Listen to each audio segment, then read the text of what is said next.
বলার কোনো মানসিকতা নাই। ছেলে হারিয়ে ফেলছি, ছেলের মাথা বিমান বাহিনী গুলিতে উড়ে ফেলছে। এখন ঘরের ভিতর গুলি মারি, আমার ছেলের মাথার গুলি উড়ে ফেলছে বিমান বাহিনীর গুলিতে। আমি আর কি করব? আমার ছেলের মাথার গুলি নাই রে, উড়েছে। আমার ছেলে মরবে কেন?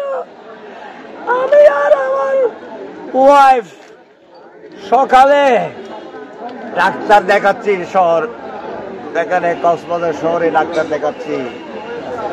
শুনতেছি আমার ঘরে গুলি গেছে, ছেলের মাথা উড়ে গেছে। ছেলেকে এখানে হাসপাতাল নিয়ে আসছি। এখন ছেলে মর্গের ভিতর।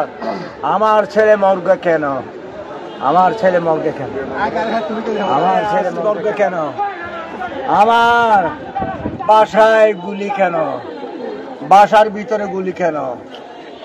এখন আমার ছেলের মাথার খুলি উড়াল।